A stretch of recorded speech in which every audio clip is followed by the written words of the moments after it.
Karena perempuan itu harus dilindungi.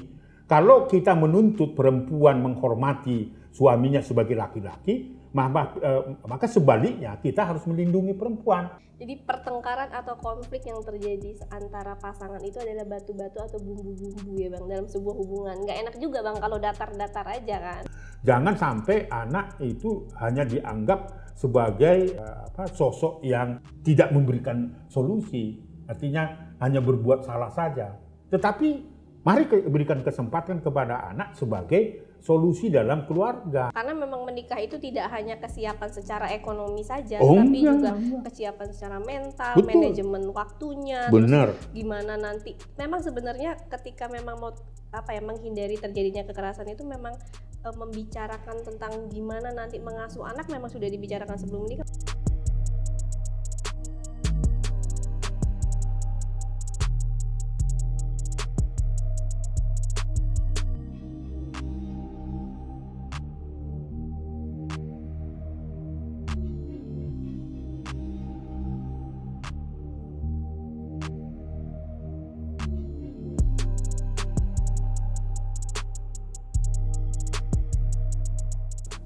Halo sahabat anak Indonesia, ketemu lagi bareng Nia di Ngobras, ngobrol bareng Bang Aris. Nah, episode Ngobras jangan lupa akan tayang setiap hari Rabu jam 7 malam. Nah, tapi juga kadang-kadang nggak tayang karena kesibukan dari Bang Aris. Jadi kita tayang itu atau syuting tapi tungguin setiap hari Rabu malam jam 7 untuk kepentingan terbaik anak.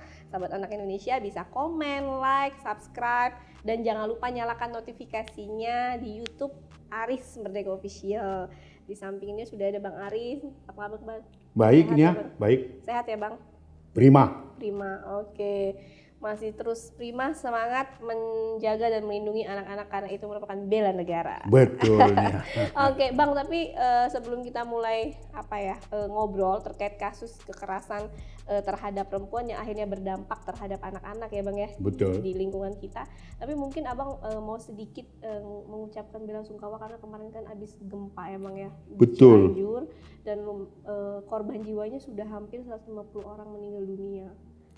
Iya Nia, terima kasih ya karena ini merupakan peristiwa yang cukup menyedihkan gitu ya.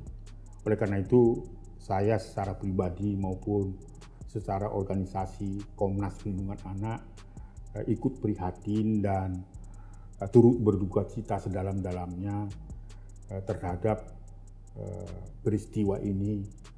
Tentu Komnas Perlindungan Anak sebagai institusi independen di bidang perlindungan anak menaruh perhatian seriusnya. Jadi sangat serius sekali karena korbannya sampai 2 jam yang lalu ya. Saya menerima laporan dari Cianjur, dari sumber yang terpercaya itu ada 162 orang. Oke, udah lebih dari 150 iya, ya Bang? Lebih. Terus kemudian yang sangat menyedihkan itu diantaranya 56 adalah usia anak ya, karena ada salah satu pompes di sana, madrasah juga runtuh ya, dan disinyalir masih ada anak-anak yang belum bisa dievakuasi. Sampai tadi malam itu banyak masyarakat yang menolong dan diangkut oleh ambulan-ambulan. Nah, sangat menyedihkannya itu belum tersedia tempat penampungan mereka dan mereka hanya bisa di selasar rumah sakit umum Sayang di Cianjur. Dan saya sudah meminta kepada kantor perwakilan kita, Lembaga Perlindungan Anak yang saat ini berubah nama menjadi Komnas Perlindungan Anak Jawa Barat, untuk segera mendirikan posko darurat bantuan sosial bagi anak-anak korban dari gempa Cianjur.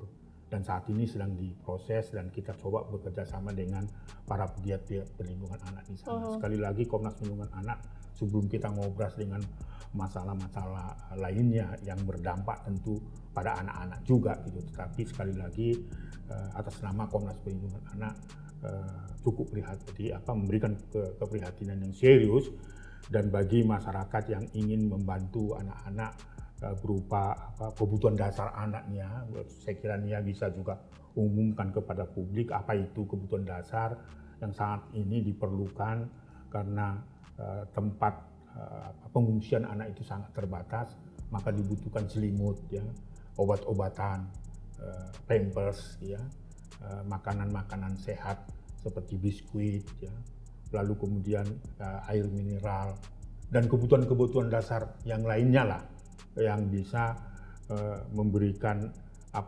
bantuan bagi anak-anak yang saat ini membutuhkan kebutuhan dasar.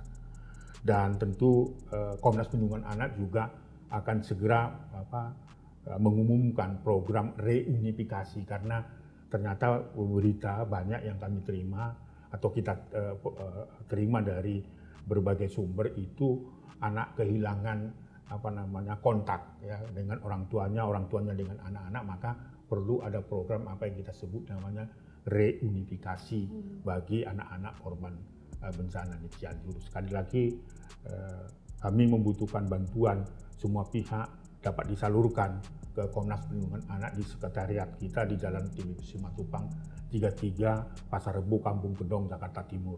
Mari kita bantu anak-anak kita selamatkan anak-anak kita supaya anak-anak kita itu bisa bangkit kembali. Bagi yang saat ini kemungkinan juga masih ada di reruntuhan dari gedung-gedung atau rumah-rumah itu, saya kira itu juga harus menjadi perhatian kita serius. Sekali lagi kita turut berduka cita sedalam-dalamnya, gitu ya. Sedih sekali saya untuk itu, karena dari Bogor ke Cianjur lewat Puncak juga tertutup karena ada longsor, sehingga kita harus mutar ke Sukabumi, bahkan masuk ke Bandung dulu baru ke Cianjur. Oke, turut berduka cita dan kita mendoakan buat korban semoga diterima di sisi Tuhan ya Bang ya. Betul, nah itulah doa kita untuk para korban, Cianjur. Ya. Doa untuk Cianjur, oke. Dan kita berdoa semoga kita semua dilindungi oleh Tuhan dan semoga Amin, sehat ya Bang ya. Amin. Amin. Oke, nah Bang, ini lanjut kita sebentar lagi sebenarnya akan memperingati Hari Anti Kekerasan Terhadap Perempuan nih Bang, gitu. Nah, kalau Abang kan selama ini banyak berkecimpung di dunia anak-anak, tapi juga pasti nggak lepas dari perempuan gitu kan, karena memang sebenarnya kemungkinan besar anak-anak yang menjadi korban mungkin juga karena dari banyak para perempuan dewasa atau orang tuanya, ibunya gitu juga mengalami kekerasan gitu. Nah, apa sih Bang yang menyebabkan seorang perempuan itu biasanya menjadi korban kekerasan? Iya, dari fakta ya, pengalaman empiris juga kita menangani perkara-perkara kekerasan terhadap perempuan itu selalu anak yang menjadi korban. Ya.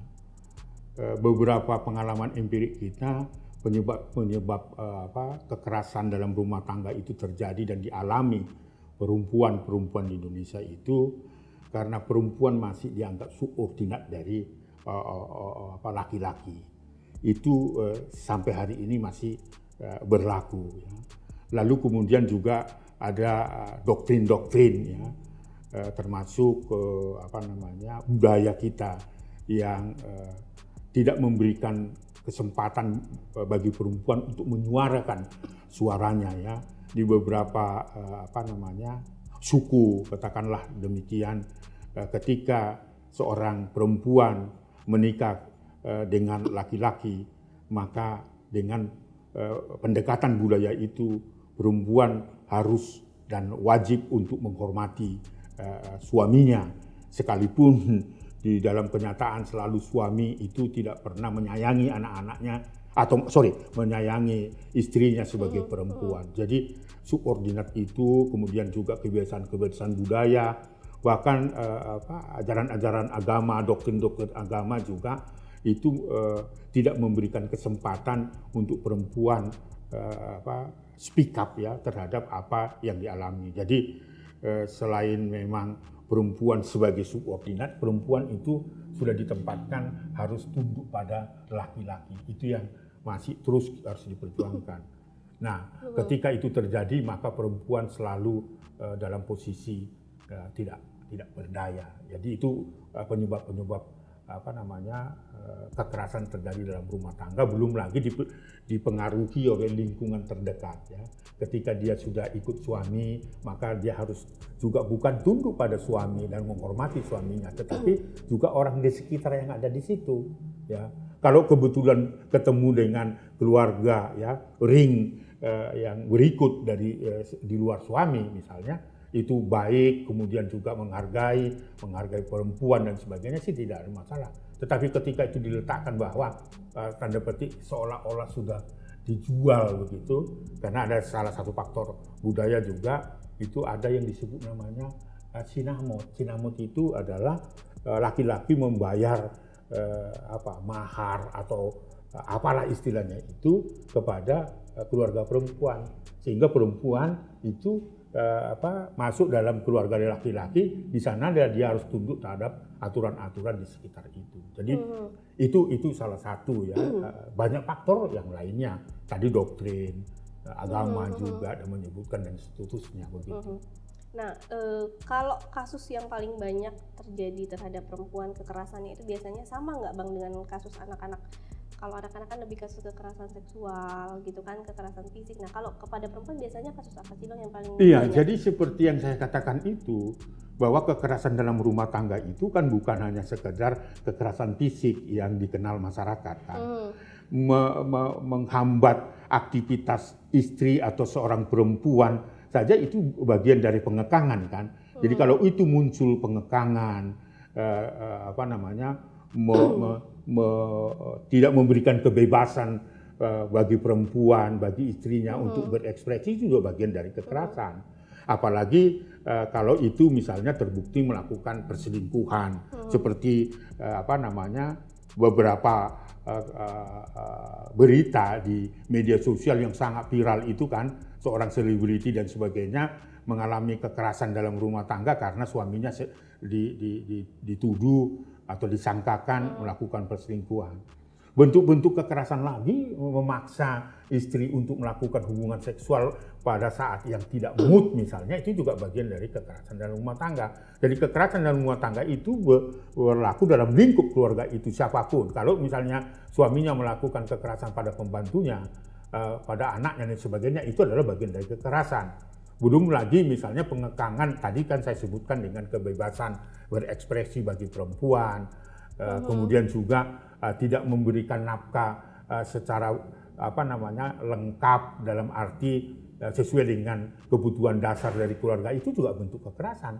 Seperti yang saya katakan tadi, ya banyak perempuan menganggap bahwa ketika misalnya perempuan tidak siap untuk melakukan hubungan seksual, tetapi ada unsur paksaan di sana dan menyakitkan dan membuat kita tidak nyaman atau perempuan tidak nyaman, itu salah satu bentuk kekerasan juga.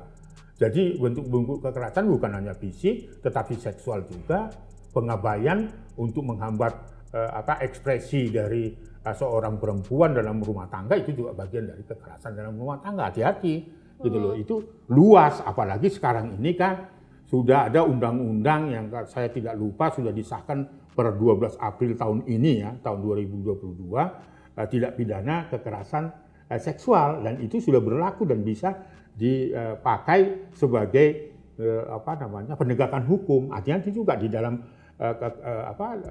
undang-undang yang baru itu juga lebih luas definisinya, bagian dari perluasan kekerasan rumah tangga yang selalu anak menjadi korban gitu. Oke, Bang, kalau tadi yang Abang singgung itu sekarang sudah disahkan TPKS ya, iya, pidana betul. kekerasan seksual. Berarti kalau misalnya meskipun sudah menikah tanpa persetujuan itu bisa dilaporkan begitu Bang? Betul. Jadi itu lebih luas pengertiannya ya. Dan itu merupakan tindak pidana karena itu kan tindak pidana kekerasan seksual kan. Jadi bentuk-bentuk kekerasan dan definisinya saja itu semakin luas. Hati-hati.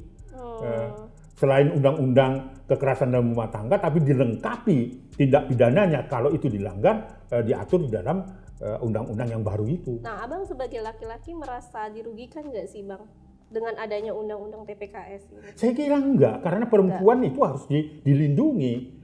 Kalau kita menuntut perempuan menghormati suaminya sebagai laki-laki, maka sebaliknya kita harus melindungi perempuan. Jadi dalam aturan-aturan hukum, doktrin-doktrin agama yang menyakitkan hati perempuan itu harus betul-betul kita hindari.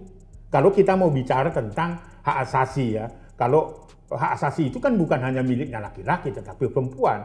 Maka saya kira saya tidak dikurangi hak saya ketika TPKS itu diberlakukan sekarang. Justru itu semakin kita waspada, semakin kita betul-betul diminta untuk menghormati dan melindungi perempuan.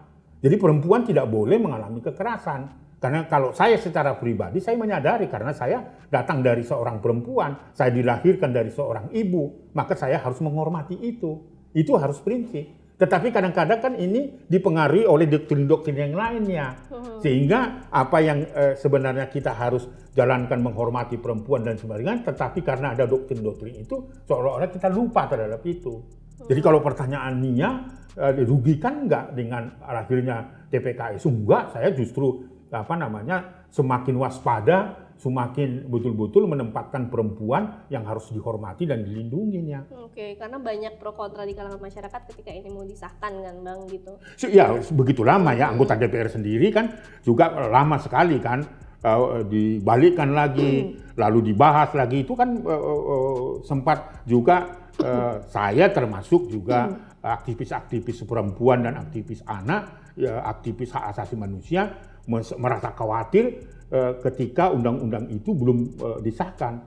Tetapi karena ini merupakan kebutuhan dari bangsa ini, khususnya perempuan, ya akhirnya atas kehendak Tuhan ya DPR digerakkan hatinya sehingga mensahkan undang-undang itu sebagai produk hukum untuk melindungi perempuan. Itu yang membuat saya gembira sekali, walaupun sempat khawatir gitu ya. Karena apa nih ya? Karena pengalaman empirik kita sebelum ada TPKS itu selalu anak menjadi korban. Nah itu kaitannya Bang, ketika misalnya seorang perempuan atau ibu rumah tangga menjadi korban kekerasan, dampaknya sebenarnya terhadap anak itu apa sih Bang? Iya, tentu semua orang tahu ya, dampaknya pada anak-anak itu mengalami trauma. Ya. Karena apa? Anak itu kan seyogianya diasuh atau dididik atau mendapat belarkan kasih sayang idealnya dari kedua orang tuanya. Ketika orang tuanya justru pelaku-pelaku kekerasan, maka anak akan meniru apa yang akan dia lihat dan apa yang dia rasakan. Kan wajar ya, karena idolanya itu kan idola anak itu kan ayah atau ibu dan kedua pihak. Ini harus dipikirkan, jangan sampai karena egoisme kedua orang tuanya anak menjadi korban. Itu yang menjadi permasalahan di Komnas Perlindungan Anak. Ribuan di sini yang melaporkan akibat dari perceraian, dipisahkan dari salah satu atau kedua orang tuanya, itu anak mengalami trauma. Perkembangan fisiknya juga akan berpengaruh, kecerdasan intelektualnya, lalu kemudian juga kemandiriannya. Ini juga berdampak pada perkembangan dari anak itu sendiri. Mempengaruhi terhadap perkembangan anak itu betul sendiri. Ya. Nah Bang, dari kasus kekerasan dalam rumah tangga yang terjadi itu Bang, sebenarnya banyak nggak sih kalau dari pengalaman Abang yang dilaporkan ke pihak berwajib, atau lebih banyak ya sudah dibiarkan saja karena memang misalnya secara hubungan pernikahan dan faktor anak dan lain-lain ya udah gitu. Iya, itulah yang melemahkan perempuannya. Ya. Selalu diperhadapkan dengan relasi kekuasaan. Relasi kekuasaan itu bisa saja karena ketidakmampuan ekonomi istri atau seorang perempuan. Karena di dalam adat ketimuran kita, perempuan atau ibu lah yang lebih dominan memberikan perhatian pada perkembangan anak. Ya kan di dalam budaya kita kan, kalau misalnya anak kita ya, ini contoh misalnya, atau putri kita tanda petik tidak baik. Nah, suami kan menyalahkan istri, itu didikanmu. Kau perempuan nggak bisa mendidik anak-anak sehingga anak-anak menjadi pelaku-pelaku kekerasan dan tawuran dan seterusnya. Tapi ketika anak itu pintar, ya menyenangkan dan sebagainya, selalu kayak yang dipuji itu, ini anak bapak ini. Bukan anak ibu gitu loh. Artinya di situ penilaian-penilaian itu selalu anak yang akan menjadi korban. Padahal kita tahu nih ya, anak itu tidak atas kehendaknya lahir di dunia ini. Tetapi dia mendapat perlakuan salah, mendapatkan kekerasan dari kedua orang tua atau salah satu dari orang tua, ini kan tidak adil gitu ya. Anak-anak ini harus dalam situasi apapun harus mendapatkan perlindungan yang maksimal. Orang tua harus punya kewajiban karena di dalam undang-undang perlindungan anak yang mempunyai hak penuh ya, dalam arti hak itu adalah anak.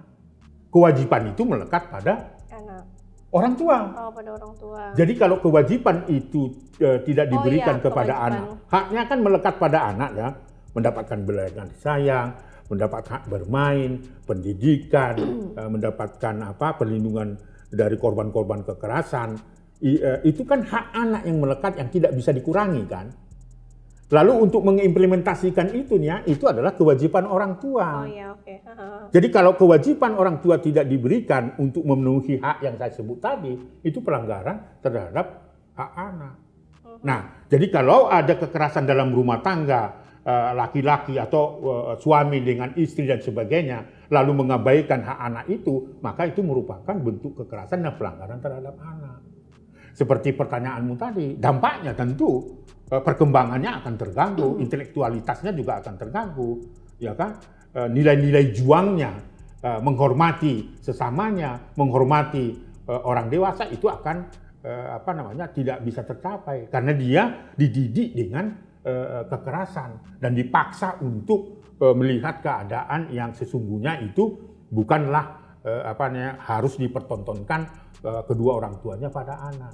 Ya seperti kejadian di daerah Angkola di Tapanuli Selatan, bagaimana 5 orang anak remaja itu ada seorang ibu ditendang ya, nenek-nenek malah ya, dan katanya ada nenek-nenek ini yang mengalami gangguan jiwa dan sebagainya, kan itu tidak perlu dilakukan, itu kan salah didik di situ. Kemungkinan juga adalah pelaku itu adalah produk dari kekerasan dalam rumah tangga dan kemudian tidak dididik dengan baik. Itu loh dampak-dampaknya. Selalu anak yang menjadi korban. Oke, artinya memang pola asuh yang memang diberikan dari orang tua juga tidak kekerasan ya Bang ya. Nah, pola asuh kekerasan inilah yang dilakukan di rumah akhirnya mempengaruhi perilaku anak itu ketika bersosialisasi di luar gitu. Nah, kemungkinan besar yang Abang kaitkan tadi dengan kasus di Tapanuli ini karena pola asuh yang salah di rumah. Iya. Oke. Bisa juga adalah korban dari kekerasan dalam rumah tangga. Artinya dia melampiaskan ketidakpuasannya di dalam rumah dan seterusnya, yang selalu mengalami kekerasan, dia praktekkan kepada seorang ibu juga gitu loh. Mungkin ibunya dia produk dari ibunya atau ayahnya, kan itu bisa terjadi kan. Nah, saya kira itu juga yang harus menjadi perhatian kita semuanya. Saya sangat prihatin terhadap itu. Belum lagi anak membunuh ibunya. Ya, ibunya loh. Bayangkan dia tahu bahwa dia dibesar diasuh oleh ibunya. Pada saat tertentu dia meminta sesuatu yang kebutuhannya itu tidak terpenuhi dan sebagainya, lalu nekat membunuh ibunya. Kan ini bagian dari kekerasan juga. Nah, pola asuh itu yang mau saya persoalkan sebenarnya. Apakah pola asuh itu perlu diubah paradigmanya, ya? Yang otoriter ya diubah menjadi dialogis ya. Memberikan kesempatan pada anak untuk berbincang. Ketika kita mengetahui ada kesalahan anak, bukan langsung marah tetapi mengajak untuk mendiskusi, kenapa kau lakukan itu nak, gitu ya. Memberi kesempatan untuk dia bisa menjawab apa yang sedang terjadi. Lalu kemudian anak itu juga bisa menjadi solusi gitu. Jangan sampai anak itu hanya dianggap sebagai sosok yang tidak memberikan solusi, artinya hanya berbuat salah saja. Tetapi mari berikan kesempatan kepada anak sebagai solusi dalam keluarga. Itu loh, supaya kita bisa terhindar apa yang disebut dengan kekerasan dalam rumah tangga. Ini kan selalu ya, seperti tadi yang Nia katakan, subordinat dari sistem patriarkal kita dan sebagainya. Tetapi juga masih banyak keluarga-keluarga yang belum menempatkan anak diberikan akses untuk mengeluarkan pendapat. Ketika dianggap itu seolah-olah melanggar etika dalam keluarga, langsung kita memberikan ultimatum dan hukuman. tanpa kita mendengarkan dulu kenapa anak itu melakukan tidak sesuai dengan etika yang ada dalam keluarga. Itu loh sekarang, itu yang saya sebut dengan harus berani mengubah paradigma pola pengasuhan yang otoriter menjadi dialogis dan partisipatif. Itu loh tadi kan, memberikan kesempatan kepada anak untuk mengeluarkan pendapatnya tentang apa yang sedang terjadi dalam dirinya. Gitu. Jadi tidak serta-merta untuk menghukum, begitu ya. Memposisikan orang tua dengan anak itu kalau bisa posisinya sama dan sejajar begitu ya Bang. Jadi ketika ada apa yang ingin disampaikan oleh anak juga anak nggak takut. Betul. Untuk menyampaikan apa pendapatnya gitu dan bicaranya memang lebih terbuka, lebih dari hati ke hati dan benar tadi kata Bang Aris tidak menyalahkan ya Bang ya. Nah Bang, kalau dari kasus kekerasan terhadap anak, terhadap perempuan yang banyak ini, tanggapan Abang tentang misalnya sebenarnya kan kalau Abang dari laki-laki, kasus terhadap kekerasan terhadap laki-laki itu dalam rumah tangga itu banyak nggak sih Bang? Karena kan ini kalau kita banyak berbicara kan terhadap perempuan, terhadap anak gitu, terhadap laki-laki sendiri Bang? Iya banyak. Jadi kekerasan dalam rumah tangga itu bukan hanya dilakukan laki-laki terhadap perempuan, ada juga perempuan melakukan kekerasan pada suaminya, banyak. Nah itu biasanya kasusnya apa Bang? Bisa saja ya katakanlah merendahkan martabat dari suaminya. Kadang-kadang juga tidak memberikan kesempatan pada suaminya untuk leluasa bergaul gitu kan. Selalu ada kecemburuan sehingga hanya disimpan di rumah, itu bentuk kekerasan. Ya, itu bentuk kekerasan juga. Dan sebaliknya kan tadi ya mengekang perempuan untuk bersosialisasi di lingkungannya. Ada juga laki-laki yang takut istri. Ya. Itu juga bentuk kekerasan kan? Bentuk kekerasan karena ekspresinya, kesempatannya, haknya juga dilanggar gitu kan. Kan semua orang ingin bergaul katakanlah begitu. Ya, ingin mempunyai kebebasan tersendiri sebagai laki-laki, tetapi karena takut pada istri, itu bagian dari kekerasan dalam rumah tangga juga. Jadi itu, saya kira kekerasan dalam rumah tangga bukan hanya dilakukan laki-laki kepada perempuan, perempuan pada laki-laki juga banyak. Di dalam laporan di Komnas Perlindungan Anak juga banyak laki-laki yang melaporkan minta pertolongan kita untuk dimediasi, dipertemukan karena omongan atau pendapat, ide dari seorang suami tidak pernah nyambung dengan istrinya. Apalagi itu tadi kan relasi kekuasaan kan bukan hanya laki-laki dan perempuan, perempuan dengan laki-laki. Ketika misalnya perempuan yang mempunyai sumber ekonomi yang lebih itu kadang-kadang muncul juga ada merendahkan keberadaan suaminya dan sebagainya, bisa begitu juga. Ada juga sekali lagi ini bukan guyon. Misalnya kalau istri memaksa suami untuk melakukan hubungan seksual ketika suami tidak mood dan sebagainya, itu juga bagian dari kekerasan dalam rumah tangga. Jadi sekali lagi kekerasan dalam rumah tangga bukan hanya fisik saja loh. Kekerasan seksual, pemaksaan, merendahkan martabat dari pasangan dan sebagainya itu juga bagian dari kekerasan dalam rumah tangga. Maka supaya laki-laki itu menghormati perempuan, maka tepatlah ada TPKS atau Undang-Undang Tindak Pidana Kekerasan Seksual gitu loh.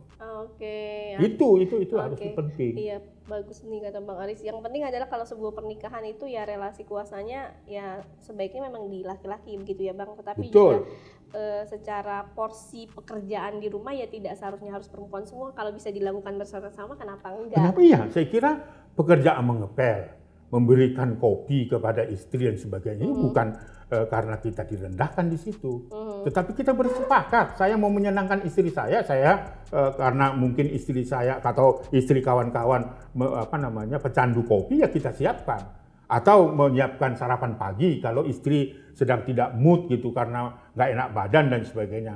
Kalau kita yang menyiapkan sarapan pagi, lalu kita mengepel dan sebagainya, apa salahnya di situ kalau kita betul-betul tidak merasa tertekan dengan itu. Tetapi karena kita lakukan itu karena takut dengan istri atau sebaliknya takut pada suami, ya itu yang harus diubah gitu. Iya, betul. Seperti saya terus terang saya harus jujur mengatakan bahwa kalau ketika saya menyapu, ketika saya mengepel, ketika saya memberi sarapan pagi tapi istri saya masih golek-golek di tempat tidur, dan tidak salahnya ketika sudah saya siapkan kita bangunkan istri lalu makan bersama, duduk dan saling bercanda dan sebagainya. Saya kira itu yang harus dilakukan ya supaya harmonisasi gitu ya ke dalam keluarga itu terbangun. Itulah ketahanan keluarga yang harus dibangun supaya kita tidak terjebak pada kekerasan dalam rumah tangga. Mungkin orang ini Aris kok punya, enggak, saya jujur saja. Saya sampai hari ini sejak menikah di tahun 92, saya tidak punya ART, nggak punya nih ya. Oke. Karena memang sengaja bahwa ini harus dikerjakan secara bersama-sama. Kalau misalnya hari ini belum menyapu, belum menyiapkan sarapan pagi berdua, ya tinggalkan saja. Nanti pulang kerja, besoknya lagi kita bersihkan. Nggak ada masalah. Nggak harus ada unsur paksaan di situ. Harus bersih, harus enggak. Tinggalkan dulu. Atas kesepakatan bersama. Itu loh yang kita mau bangun. Sampai hari ini saya kira kawan-kawan aktivis juga bisa mengetahui kemana-mana istri saya bawa. Itu bukan karena takut istri saya, bukan. Tetapi memang karena memang harus satu hati, satu jiwa, satu perjuangan membangun keluarga itu supaya terbebas dari kekerasan itu. Terus soal marah ya itu wajar. Kalau tidak pernah marah, omong kosong itu pasti dia marah. Tetapi marah itu bukan diikuti dengan kekerasan, itu yang harus dibatasi, harus menghormati. Ya. Boleh. Kau juga bisa marah ya kepada calon suamimu misalnya. Itu wajar. Kalau kau bilang enggak, itu omong kosong. Tetapi tidak diikuti dengan emosional, menyakiti pasanganmu, termasuk saya. Boleh marah. Jadi pertengkaran atau konflik yang terjadi antara pasangan itu adalah batu-batu atau bumbu-bumbu ya Bang dalam sebuah hubungan. Nggak enak juga Bang kalau datar-datar aja kan. Nggak enak. Tapi juga marah dengan posisi yang normal, yang memang kita memberitahu kalau kita tuh nggak suka kayak gitu. Betul. Kan Bang. Jadi jangan justru dipendam, itu juga malah menjadi sebuah kekerasan. Benar. Gitu. Marah itu kan ada ya tipenya kan, ada yang suara tinggi, ada yang marah suara pelan juga, itu kan masing-masing gitu. Itu masih normal. Masih marahnya. Normal. Asal itu kuncinya tidak menyakiti hati pasangan kita dan tidak diikuti oleh kekerasan dan merendahkan martabat. Yang berlaku kan begitu, karena dianggap perempuan tidak mampu, subordinat dan sebagainya, dia marah seenak-enaknya saja. Tapi ketika istrinya marah kepada kita itu merasa tersinggung gitu, nggak boleh. Sebenarnya kalau istri marah biasanya ngomel Bang. Ya nggak apa-apa. Ngomel gitu ya Bang. Ya, kita harus maklumi, memang ada karakter perempuan yang marahnya lewat ngomel. Ada yang suara tinggi dan sebagainya. Ada, nggak apa-apa. Maklumi aja bahwa kemarahan itu adalah bagian dari yang ada pada diri setiap manusia. Baik itu laki-laki dan perempuan. Yang penting pasangan itu bisa harmonis, saling menghargai, saling melindungi, dan saling menghormati, itu saja. Oleh sebab itulah menurut saya perlu ada untuk usia-usia muda yang berencana menikah dan sebagainya harus ada pendidikan perkawinan itu. Jadi pengetahuan atau pendidikan pelatihan sebelum menikah begitu ya Pak? Iya, karena kenapa ada di beberapa tempat loh sekarang ini nih ya, mau menikah itu harus hafal Pancasila. Ada di beberapa saya dengar itu kan, harus mengucapkan itu gitu kan, lalu mengucapkan juga menyanyikan Indonesia Raya. Ada loh sekarang. Nah, oke, itu hal bisa saja sebagai boleh ada. Tetapi kalau itu boleh, maka saya mengusulkan setiap pranikah itu harus betul-betul paham tentang undang-undang KDRT, ya, undang-undang perlindungan anak, itu boleh-boleh aja. Paling tidak menghafal yang pokok-pokoknya lah supaya tidak terjadi kekerasan, bagaimana menghindari kekerasan, supaya anak tidak menjadi korban. Saya setuju itu. Ya mungkin ada buku-buku kecil ya. Ini seperti ini misalnya buku saku ya, iya dilampirkan dengan kitab gitu ya, atau perjanjian nikah dan sebagainya, itu dikasih ada pokok-pokok yang bisa dihafal. Karena memang menikah itu tidak hanya kesiapan secara ekonomi saja, tapi juga kesiapan secara mental, manajemen waktunya, benar. Gimana nanti. Memang sebenarnya ketika memang mau menghindari terjadinya kekerasan itu memang membicarakan tentang gimana nanti mengasuh anak memang sudah dibicarakan sebelum menikah. Makanya itu tadi ya Bang, gunanya sosialisasi atau pelatihan tentang pernikahan, sebelum pernikahan Betul. itu tadi. Jadi pernikah itu bukan hanya sekedar seminggu saja, bila perlu 3 bulan. Oke. Supaya menyiapkan mental bagaimana mengasuh anak yang dan mengelola konflik dalam keluarga. Pasti ada konflik. Bagaimana mengelola kemarahan, tidak menimbulkan kekerasan misalnya. Itu kan di dalam pernikah itu harus ada, bukan hanya sekedar tadi bahwa kesiapan ekonomi dan sebagainya. Enggak Ya, itu saja. ya, secara psikologis antara laki-laki dan perempuan memang udah harus siap. Bagaimana cara mengelola konflik tadi Iya, itu dia. juga harus siap. Bagaimana mengasuh anak-anaknya sepanjang hidupnya mereka itu juga sudah harus siap begitu ya Bang ya. Karena memang nggak gampang juga menjadi orang tua, tidak hanya Nggak sekedar gampang nyari ya, uang nggak terus ngasih makan, kita Nggak gampang. kerja. Terus kemudian apalagi menyerahkan kepada ART. Enggak, ini anak kita. Maka selalu saya kan ingatkan kepada keluarga-keluarga muda, ya, didiklah anak, asuhlah anak, ya, bersama-sama. Jangan menyerahkan secara hampir 50 sampai 90% kepada ART. Lalu ke ART itu kita tidak tempatkan sebagai bagian dari keluarga. Bayangkan kita tinggalkan selama 7 jam sampai 12 jam bersama ART.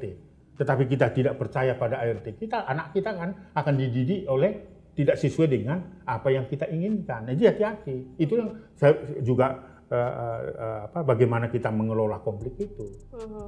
Tadi kan kita sudah awali bahwa marah itu wajar saja bagian dari diri manusia dan sebagainya. Tapi bagaimana mengelola kemarahan, mengelola konflik itu harus siap.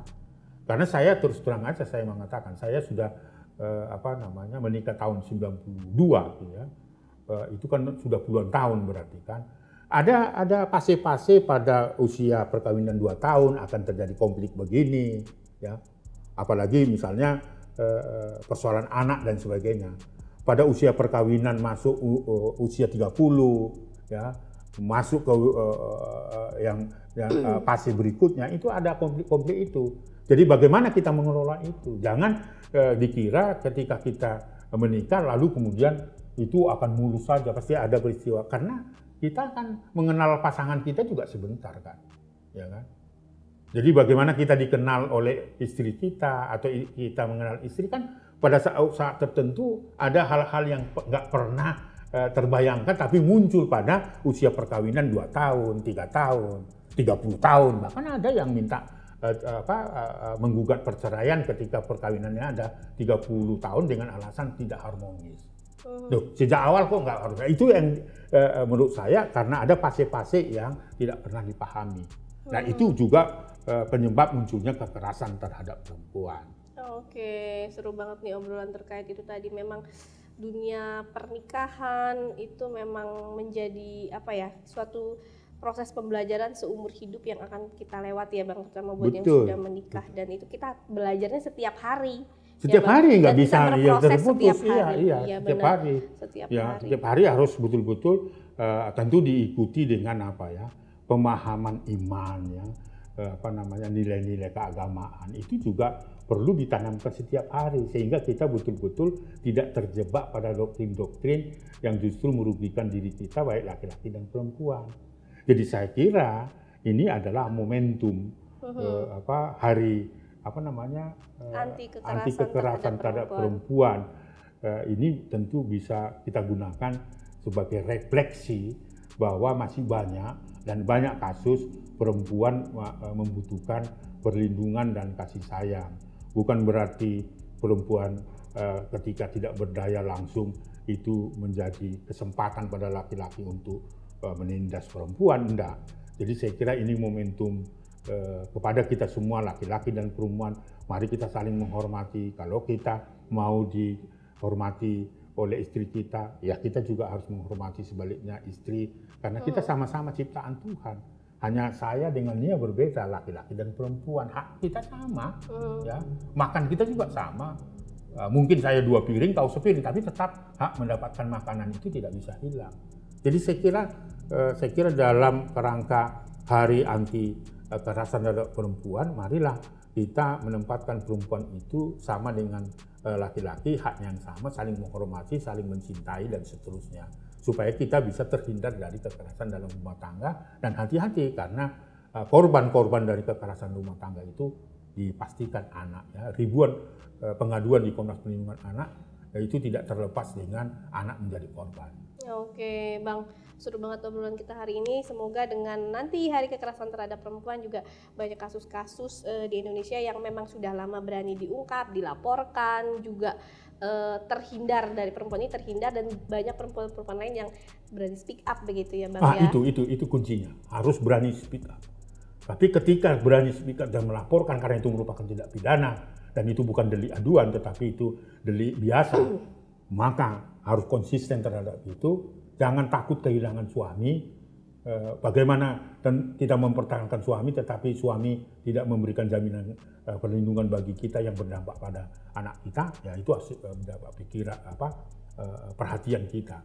Seperti apa yang terjadi kemarin karangan selebriti ya, Lesti dengan Bilar, ya akhirnya karena ada relasi kekuasaan dengan alasan anak-anak dan sebagainya, akhirnya tindak pidana yang dilaporkan kekerasan tuduhan perselingkuhan akhirnya dicabut karena takut kehilangan suami, ya bucin gitu kan.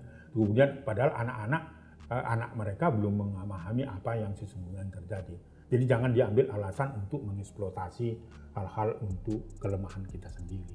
Oke, Bang, terima kasih ya, Bang. Baik. Ini obrolan kita kali ini pokoknya semoga Hari Anti Kekerasan Terhadap Perempuan ke depannya semakin banyak lagi yang speak up, terus juga melindungi anak, melindungi perempuan juga merupakan bela negara. Benernya itu. Gitu, jadi nggak hanya perempuan tapi juga anak, karena perempuan itu juga berperan penting dalam kehidupan anak-anak itu ke depan gitu. Jadi pola pengasuhan dari perempuan yang baik, dari suami atau laki-laki yang baik itu juga berpengaruh terhadap kehidupan ke depan. Jadi kita juga nggak lost generation begitu. Ya Bang ya. Ya. Oke, sahabat anak Indonesia, itu tadi ngobrol bareng Bang Aris, seru.